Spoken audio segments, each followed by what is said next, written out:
Okay, today we're going to talk about indirect measurement. Remember to make sure you're taking Cornell notes on this, just the way it is here. The left-hand side, there's indirect measurement, and then right-hand side are your notes on it. So indirect measurement allows you to use proportions to find measurements that are difficult to measure directly. If you recall our last video that we had, I mentioned that you can use indirect measurement to help you to solve these kinds of problems, or excuse me, you can use proportions to help you find the measurements of things you can't usually do. For example, like the height of a tree. You're not necessarily going to be able to climb to the very top branch of the tree and drop a tape measure down and measure that.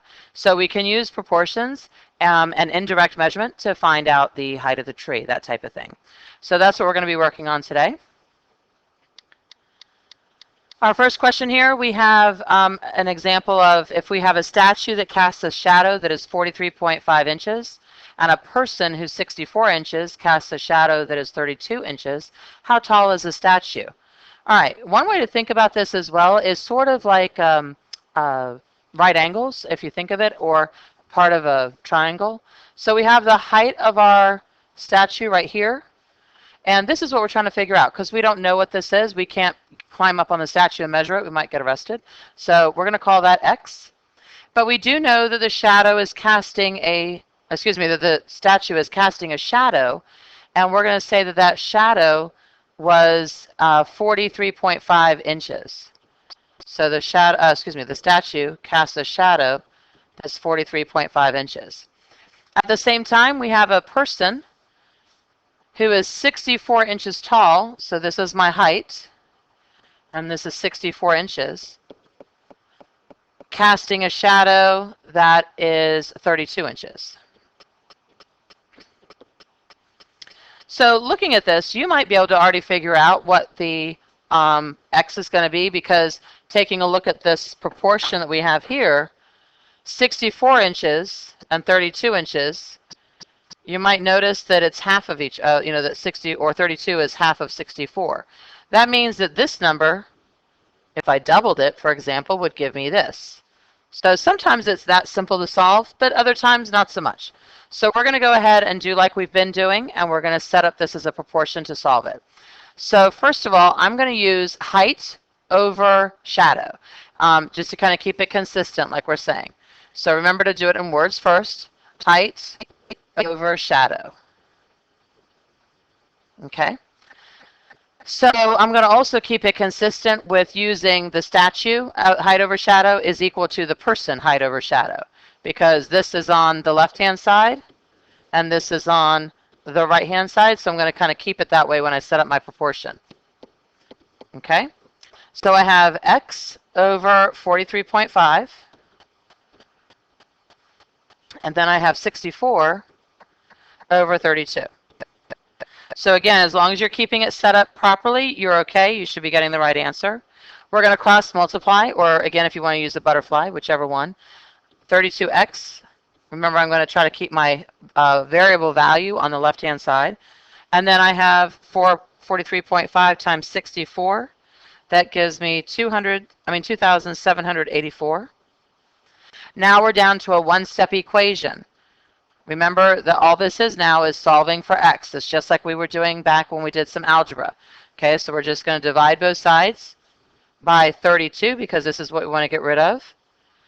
And that cancels out. And now we're left with x all by itself, which is what we want.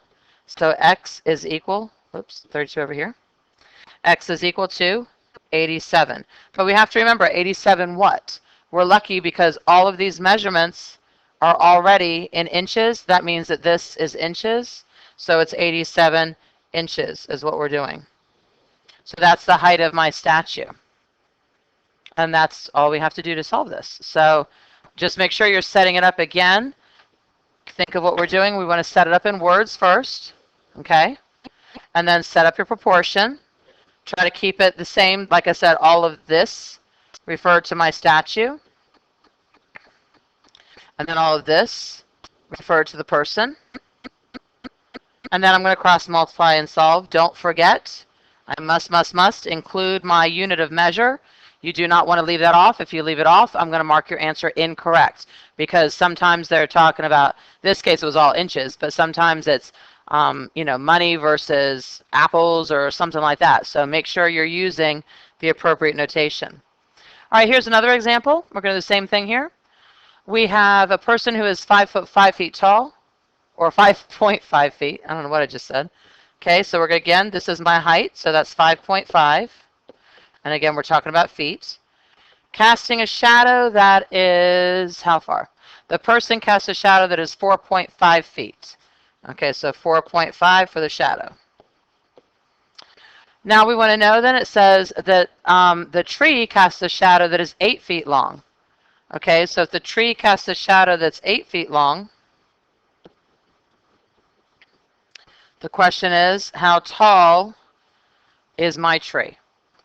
All right, so again, that's my x value.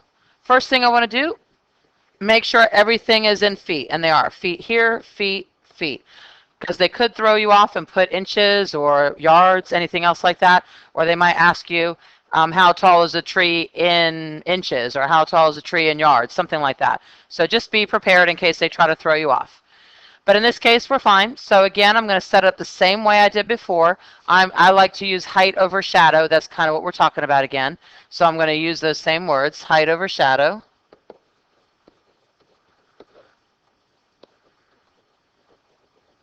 Okay, and I'm going to set up my proportions to solve it. So I've got, and again, I'm going to keep, the tree is on the left-hand side, and my person is on the right-hand side. So I'm going to kind of keep it the same way in my proportion here. The left-hand side of my proportion, the height is x, I don't know what it is. The shadow is 8. The height of the person is 5.5, and the shadow is 4.5. Now here's another thing to keep in mind as you are solving your proportion problems. We can see that my numerator on this side, let me circle it. I shall underline it. My numerator right here is greater than my denominator down here. We all see that? So that means that my x value here is it going to be larger or smaller than my 8 that's right here? Clearly, it's going to have to be larger, isn't it? Because if this 5.5 is larger than the 4.5, that means that x is going to be larger than 8. That's something to keep in mind as you're solving, because if you got a number less than 8, then you know something's up. You did something wrong. Okay? All right, so let's go ahead and cross multiply. So we're going to have x times 4.5. That gives me 4.5x. And that is going to equal 44.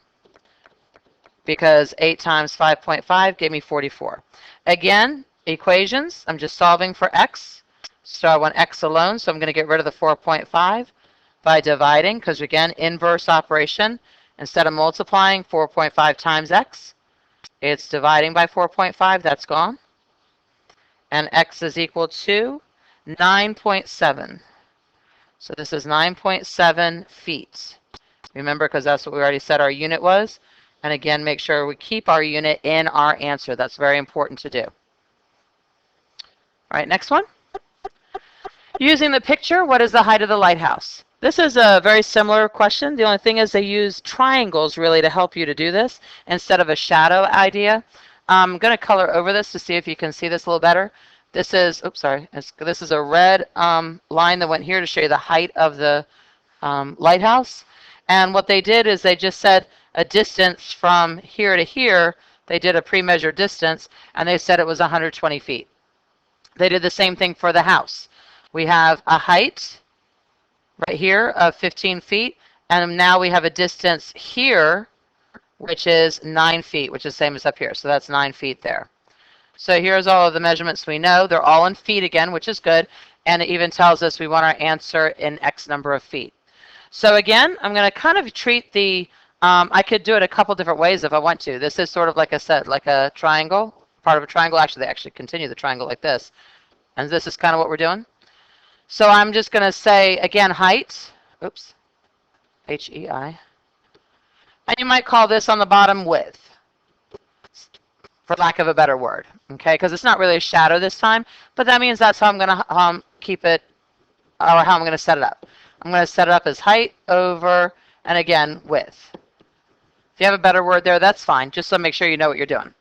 So if I set it up this way, again, I'm keeping with my lighthouse is on the left and my house is on the right. So I'm going to set it up that same way. The height of the lighthouse is X. The width of the lighthouse, so to speak, is 120. The height of the house is 15, and the width is 9. So let's take a look again. Is my X value going to be more than 120 or less than 120? You should have said it's going to be more, because the 15 here is clearly larger than the 9 here. That means that my X has to be larger than 120 here. All right, let's cross multiply and solve. So 9 times X is 9X. And 120 times 15 is 1,800. We're now going to divide both sides by 9. And we get X is equal to 200 feet. Again, do not forget your unit of measure. Okay? All right, so there's another way to do that. Again, they're kind of using triangles for this. One thing to keep in mind as well, though, folks, you got to remember this. There's a number of ways I could actually set up this problem. Right, I did it with height over width. We know we can do width over height. That would be another way, in which case it would wind up being 120 over X. Instead of this, it would be 120 over X, and this would be 9 over 15. It comes up with the same answer. There's also another way to do it where you can compare the heights to each other. So I could have, for example, height over height is equal to the width over width. But again, I'd have to make sure I do it right. Like the height of the lighthouse and the height of the house, the width of the lighthouse and the width of the house. So there's different ways to set it up, and you're still going to yield the same answer. And that's really important to make sure you understand, because they may ask you on a test, for example, which proportions will give me the right answer. And you'd have to either A, work them all out, or B, just understand which ones do work. Working them out is a good idea to do, though. Okay, speaking of which, here we go. Using the picture below, what other proportions yield the correct answer? So we're using the same idea, and I just gave you a couple of hints on it. Remember that the word yield here, all that means is it gives you. Okay, this is going to give you the right answer. So that's what we're looking for. Okay, yield or give the right answer. And you're going to click on all that apply on the Edmodo question. Here's a challenge question. I would like you to bring your answers to class on this one.